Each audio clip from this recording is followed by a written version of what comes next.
хоригдлыг үнгүй ажиллах хүчин эсвэл мөнгө олж болох зэвсэг гэж хардаг ийм дадал хорих байгууллагын удирдлагууд нэвт шингэсэн байна.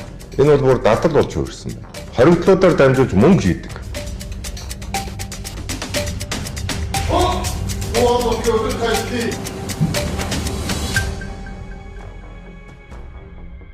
Эргэтэн дархтантай холбоотой асуудлууд дээр хөдөлж өгдөг. Эсвэл сонирхлын зөрчил гаргадаг. Энэ асуудал богссон байна гэж хууль зүйн сайд дүгнэж байна. Өнгө мөнгөтэй эрх мэдэлтэй албан тушаал хашижсэн хүмүүс богино хугацаагаар ял эдлээд гардаг. Шагналын хонгуудыг авдаг. 20 хамгийн дарга нар эргэтэн дархтай ийм хүмүүсээр анги юм дээр хөрөнгө оруулалт нэрээр тогтчлт хийлэгдэг. Ингээд нөгөө хоригдлыг амраадаг. Энэ бол авилгал. Тийм учраас ийм үйлдийг би цаашид гэмт хэрэг гэж үзнэ. 10,375 иргэнд хэлийн ориг тавигдсан байна. Хүний үндсэн эрх, гадаадд чөлөөтэй зорчих, ажил мэргэжил хийх, бизнес хийх, эмчлүүлэх энэ үндсэн эрхт нь шүүхийн шийдвэр гүйцэтгэх байгууллага үзэмж дур зоргоор хориг тавих, хязгаарлалт тавих замаар халдж байгаа энэ асуудлыг нэн тодорхой шалгуур үндэслэлтэй болох шаардлагатай гэж үзэж байна. Энэ сэтгцийн донтоо хэрэг хариуцах чадваргүй энэ хүмүүсийг албадан эмчлэх төв нэртэй хашлан дотор би шорон гэж хэлье. Энэ байрыг шинээр барь. Дахиж ийм аимшигтай хэрэг гарахгүй байх нөхцөлийг бүрдүүлэх чиглэл эрх зүйн өөрчлөлтийг улсын хурал танилцуулж хийн гэсэн бодлого. Нийслэлийн шийдвэр гүйцэтгэх байгууллагууд орон тооны дутагдaltaй яваад байна. Ажлын ачаал нь их байгаад толгоон томцсон. Том цолтой, цөөхөн цэрэгтэй ийм дарга сэтэртэй албан тушаалтнуудыг багасгахнаа гэдэг зорилттой хатуу байна. Тийм ч учраас ажлын ачаал ихтэй хүнд нөхцөлд байдаг. Шийдвэр гүйцэтгэх байгууллагын албан агчдын урамшуулд олгодог байсан тогтолцоог энгийн албан агчдынхаа цалин нэмэхэд зарцуулах ийм шийдвэрийг өчигдөр хууль зүйн дотоод хэргийн сайд тушаал гаргаж шийдвэрлэсэн. Энэ тушаалаар 150-аас 200 мянган төгрөгөөр сар тутам үндсэн цалинг нэмж байгаа гэдгийг та бүхэн бол.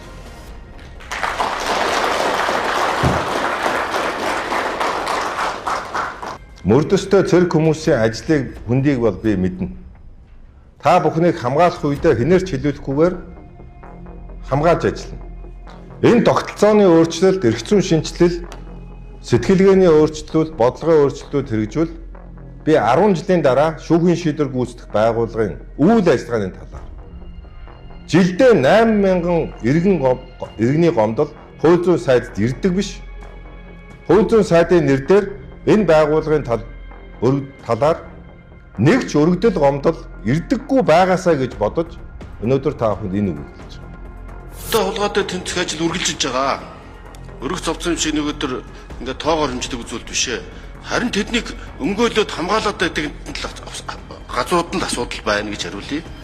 Тухайлбал одоо өнгөрсөн жилүүд 58 хэргийг шүүхэж хилжүүлж авилга албан тушаал баялагын хулгайтай юм хэрэглэв.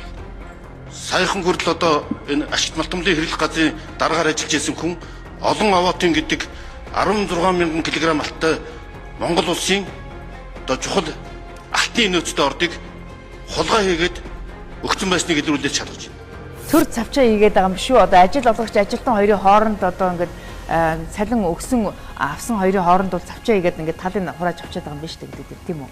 Тэгэхээр одоо энэ татврын дарамтыг багасгах ямар боломж байна гэж харж байна. Нийгмийн даатгалын шинтгэлээ хэрвээ би одоо ингээд сар болгон төлөхгүйгээр хувьдаа одоо ингээд арилжааны банкнд одоо хадгаламжийн хүч нь 13% байна уу? 13% хүүтэй хадгалах юм бол би тэтгэврт гарахад хэдэн төгрөгтэй болох боломж байна гэдэг дээр та нэг тооцоо хийгээд харуулад өгөөч. За, цалингаа саяны нийтлэг цалин 1.5 сая гэдгээр аваа явчих. Тэнгүүт нь үнийг болохоор чинь эндээш болохоор сая нийтлэг аваад утсан 24% байгаа. За, ингээд хинцүү болохоор 60 мянга ингээ гараад ирнэ. За үүнийг болохоор чинь тэтгэвэр. Тэтгэвэр одоо бид нар чи ерөөсөө нийгмийн даатгалын шимтгэл төлж байгаа эцсийн зорилго болохоор чи яг нь тэтгэвэр авах зорилготой байдаг байна. Ерөнхийдөө бод 30 жил ажилладаг тэтгэвэр авахын тулд одоо хүн 20 хүрч ажил хийж цалин авч гэлж байгаа. А тэгэхээр чинь 20 өрөө 60 таа тэтгэвэр гарлаа гэж бодож ерөнхийдөө бод 40 жил нийгмийн даатгалын шимтгэл төлөх ёстой шүү дээ тийм. А тэгэнгүүт чинь амьдрал өөрөө баян юм чинь 10 жилийн ямар нэгэн байдлаар завсардаж болно шүү дээ хүн юм чинь. тий одоо мэрэгжил дээшлүүлэгч гэдэг юм уу? Одоо ингээ магистрт сурах ч гэдэг юм уу? Ямар нэгэн байдлаар амьдрал баян юм чинь. Тийм болохоор дундаж хугацааг бол ерөөсөө 30 жил гэж авч үздэг байна. Аа гадагшаа явж ажиллах энэ төр гэдэг тийм үү? Аа тий. А тэгэнгүүт нь бид нар болохоор чинь 1.5 сая төгрөгийн цалинтай хүн байсан бол яах нь вэ? Тэтгэвэр болохоор чинь Монгол улс 45% тооцдог. Үүн дээр 10 жилийнхэн нэмэгдэл 15% орно. За 1.5 сая төгрөгийн цалинтай хүн болохоор чи яах нь вэ? 900к-гийн тэтгэвэр авдаг байгаа. 900 мянган тэтгэвэр авдаг. Оо тий. Баяр ерөнхий сайд нөө түрүү нэг юунтэй бичлэгтээ хэлжсэн. Би одоо яагаад ийм баг тэтгэвэр аваад байгаа би гайхаад байна гэд. Ерөнхийдөө бол одоо бидний энэ одоо даатгалын системийг зохиосон энэ системийг анхдаг зохиогч ингэж нэг хохирогч нь болохоор чи тунцгийн жасраагүй байдаг байна. Тэрний ерөөсөө зохиосон теоремор болохоор чи бид нар яг одоо өөрчлөлтгүйгээр мөрдөж яваад байгаа хгүй. Яг ингээд нөгөө бид нар шинжилж гэн гээд ингээд нөгөө зөвхөн нөгөө зүгээр л өнгөн хэсгийн шинжилээд яг агуулгаар нь бол ерөөсөө шинжиж огч чадахгүй. Жасраагүй ч одоо бараг 30 жилийн өмнө ерөнхий сайд байсан хүн. Гэтэл тэрнээс чи хоош одоо олон ерөнхий сайд байна. Олон одоо санхүүгийн шинжээч нар эдийн засгчид байна. Тэгвэл энэ теоремыг өөрчлөөд яг одоо орчин цагт нь яг одоо юу гэдэг эдийн засгийн нөхцөл байдал хөлбөмбөгийн үндэсний хэмжээ ч гэсэн өөрчлөгдөж явсан байгаа шүү дээ. Тэгэхээр энэтэй уялдуулаад ингээд энэ теоремыг өөрчилж болох юм. Наазах нь олон улсын жишгт нийцүүлээд өөрчилж болох юм. Уг нь бол одоо сэтгэлний хэл болох сэтгэл байхгүй гэсэн үг. Монголын төрд ерөөсөө ерөнхийдөө Монголын төрд одоо нэг юмыг өөрчлөе. Одоо нэг нь энэ буруу аливаа юм чинь ингээ буруу байна гэдэг чинь хэн нэгэн хүн нөгөө талд нь ашиг хүртэж гин гэсэн үг. Заавал. Одоо хэн нэгэн хүн ингээд мөнгө алдаад байна шүү дээ. Хоёулаа түрүү ингээд баахан ингээд мөнгө алдаад байна шүү дээ. Татвар төгөөд. Тэгэхээр чи тэр мөнгийг идэж уудаг хэн нэгэн хүн заавал нөгөө талд нь байна гэсэн үг. Ягаад гэвэл бид нар Монгол улс гэсэн ганцхан өртөг доктор бид нар ч одоо ингээд төрд ингээд олон нийтэд л одоо ингээд татвараа хадгалуулж байгаа дараа нь ингээд тэтгэврт гарсныхаа дараа авна гэж л найдаад л ингээд сар болгон айгүй хариуцлагатайгаар төлж байгаа шүү дээ. Тий. За тэгээд ингээд саяны 360 мянган төгрөгөө болохоор чи яах нь вэ?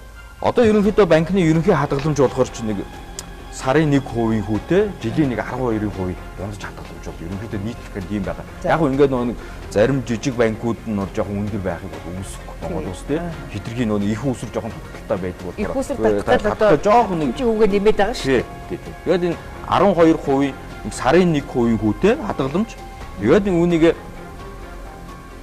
30 жилийн хугацаанд хадгалууллаа. За. Тэгээ яах нь сарын 30 жилийн эцэст болохоор чинь 1 тэрбум 286 сая 202 төгрөг 202,165 төгрөг. Айхтар. Одоо нэгс бол энийг бүгдээ даваад үзэх юм бол 1.3 тэрбум төгрөг. 1.5 сая төгрөг чи одоо хямд цалинтай орно. Монгол улсд болохоор 1.5 сая төгрөг баг цалинтай орно. Энэ улсуудаас авж байгаа нийгмийн даатгалыг бид нар яах нь хадгаламжтай ингэж яваад исэн бол яах нь хугацааны 1.3 тэрбумыг авна. Аа бид нэр одоо энийг болгож чинь ингээд ерөнхийдөө хадгаламж юу хэлбэрээр мөрддөг улсууд болгож чинь Хятад байна, Солонгос байна. Бид нар одоо Солонгосын кино үзэж байгаа чинь тэтгэвртэй гарангууд чинь асар хэмжээний мөнгө аваад идэх шүү тий. Бид нар бол яг чинь хувь хэмжээ амар бага 2.7% гэдэг. Өөр бидний чинь юу 24% биш 2.7% байхад замраагүй их мөнгө авдаг байхгүй. Тэгэхээр чинь бид нар чи одоо нэг Монгол шиг ийм өндөр хувьтай нийгмийн даатгал ийм юутай байх юм бол одоо ийм өндөр. Тэгээд бид нар хараа 1.3 тэрбум гэдэг чинь баг л тэтгэврт гарч байгаа хүн болгон тэрбумтан болоод гарах боломж байгаа. Оо одоо нэгсэнд бол энийг товчхоноор эдийн засгийн шинжээчийн хувьд ингээд дүгнээд ингээд хэлэх юм бол 900к-гийн тэтгэвэр өхийн тулд яах нь вэ? Иргэн бүрээс нь 1.3 тэрбумыг авдаг гэсэн хүн болгоноос. Одоо та бүхэн одоо ингээд нэг санхүүгийн схем зохиогоод хүн болгоноос одоо бид нар одоо ингээд байлаад 10 хүнээс ч 20 хүнээс ч 100 хүнээс ч 1000 хүнээс ч 1.3 тэрбумыг авч 900к-ийг тэтгэвэр өгнөө чамд ингээд байнгын ингээд мөнгө өгнөө гэдэг юм бол хоёулаа яг гурав. Залин гэмт хэрэггээд шууд шоронд орно. Ямар ч хэрэгэлзээ байхгүй. Яагаад энэ шоронд орохгүй байх юм чинь Өөрөө хууль зохиогоо батчихсан. Тэгэрч яг хуульчлагдсан. Бид Монголын улс төрийг зарчим дээр тулгуурласан шударга өрсөлдөөний талбар байлгах ёстой шүү. Бид Монголын улс төрийг хийж бүтээн хөгжиж дэвшин нэгдэж хүчрхэгчийн зорилго дээр суурилдаг болгох учиртай. Бид Монголын улс төрийг хувь хүний тавилан амь насаар дэнчин тавьж шунал хөслөө гүйцэлдүүлдэг бохир тоглоомын урамж болгох ёсгүй юм аа. Бид Монголын улс төрийг хөмсөг зангидан хэвлэлээр гомдлж хүн бүхэн юм бүртээ тэмцэн хашгирдаг юу ч бүтээдэггүй, юу ч бүтээлэгдэггүй хоосон улс төржилт хийрхэл бухимдлын талбар болгох ёсгүй маа. Эрхэм гишүүдээ.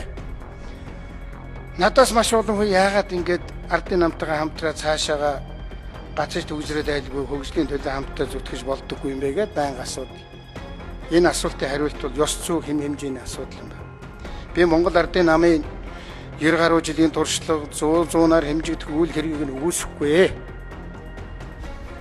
Гэвч энэ цаг үед эх орныхоо эрхчлөлөд тусгаарлахад хөгжил дэвшлийн төлөө хамтдаа хариуцлага хүлээж Монгол ардын намыг төлөөлн энэ танхим сууж байгаа Монгол төрийн түвшээр та бүхэнд бас хандаж хэлье. Монгол ардын нам улс төрийн тэмцэл нэрээр улсаа хорлдог байж болохгүй юм да. Монгол ардын нам түмний төлөөлөл гэдгээд умурдаж төрийн ажлыг гацаадаг байж хэрэггүй дээ. Монгол ардын нам ард түмний дайсан бол арчилсан нам гэж сурталддаг байж хэрэггүй дээ. Монгол ардын нам бидл биш бол бусдад л амин чүцэлтэй байж бас болохгүй шүү дээ. Монгол ардын нам ард түмний ардчлалын гэж ялган ад үзэн гадуурхдаг байж болохгүй. Монгол ардын нам төрийн төсвийг намын төрөвч болгодог байж болохгүй. Монгол ардын нам ард түмний хөрөнгөөр ардын нам гэсэн хаягтай байшин барилга барьж өмчилдөг байж болохгүй. Монгол ардын нам хийж бүтээхийг хөшөө барих гэж ойлгодог байж бас болохгүй. Монгол ардын нам хөгжил дэвшилд хөшин хойрог хүн сурталтай ханддаг байж болохгүй. Тайван бай. Эдгээр дутагдлаа ойлгон ухамсарлаж цэцгүүрийн эрх ашигыг улс төрийн ашиг хонжоонийхөө өмнө тавих болсон тэр цагт хамтран ажиллахад бэлэн байгаагаа би хувь хүнийхээ хувьд илэрхийлж. За би энэ Цэсэрдний өв компани тузын гишүүнээр 2016 оноос 2025 оны 4 сар хүртэл байсан. Яагаад 4 сар хүртэл байсан бэ гэвэл 2025 оны 4 сард тузын гишүүний бүрийн эрх дуусгар болоод дараагийн хувьцаа эзэмшигчдийн хурал болж иж дараагийнхаа төлөөлөл удирдах зөвлөлийг сонгох ёстой байсан. За тэгсэн хувьцаа эзэмшигчдийн хурал 25 онд болоогүй. Яасан бэ гэсэн аудитын байгууллагаас аудитлагдсан тайлан гараагүй гэсэн. За яагаад гардгүй юм бэ тайлан чинь гэсэн тайлангийн газрын Цэсэрдний өв компани нь баримтаа дутуу өгöd байна гэдэг. За одоо хүртэл тайлан гараагүй.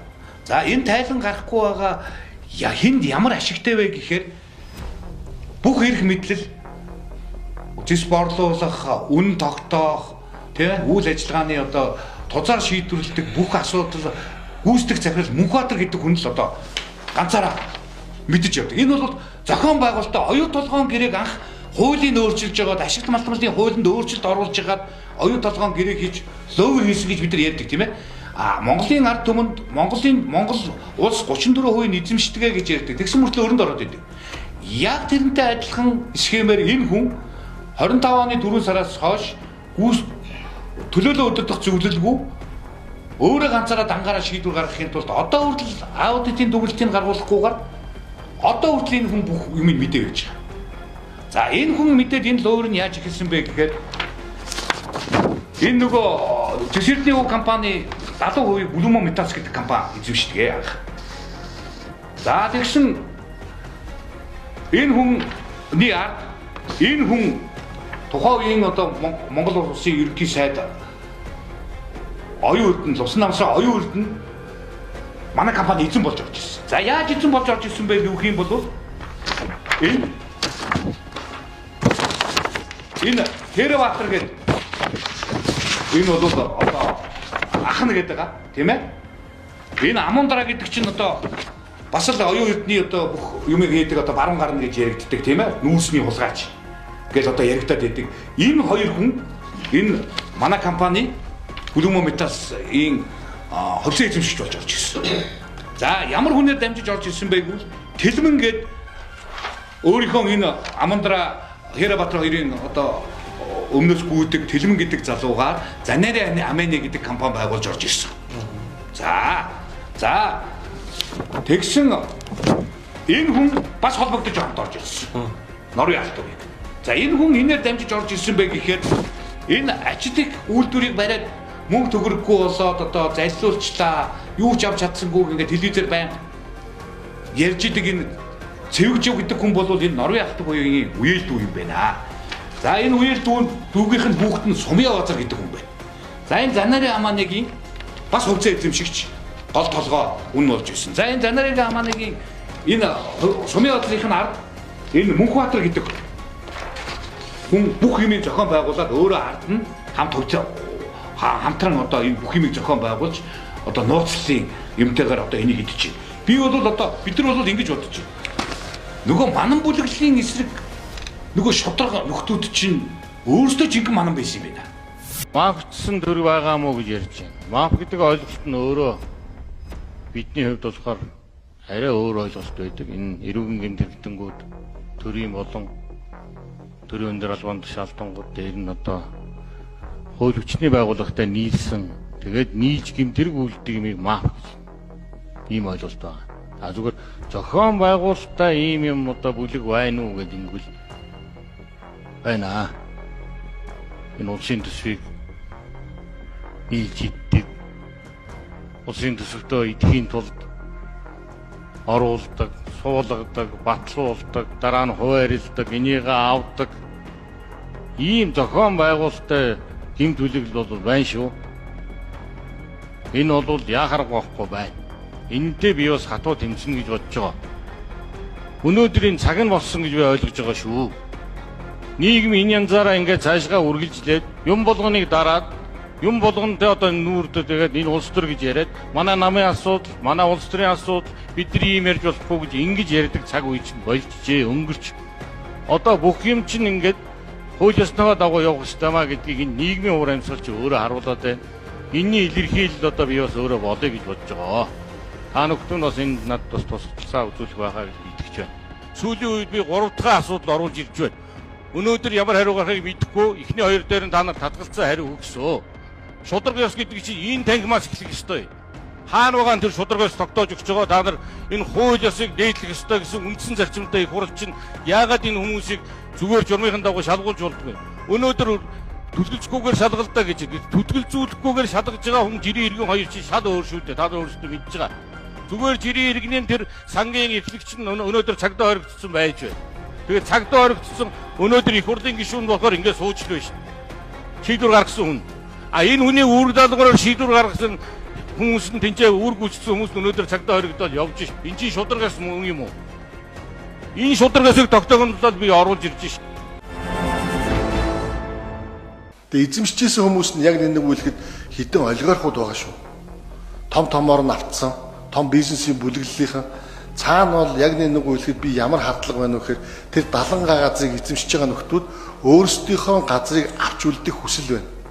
Тэрийг иргэдийн хурал бас ингэж багт тавыг хангаж болохгүй. Нийслэлийн тусгай хэрэгцээндээ байгаа энэ газрыг үлдээж өгөөч. Тэгээ би бол хоёр юм хардлага байна. Өмнө нь 110 га газар энэ ч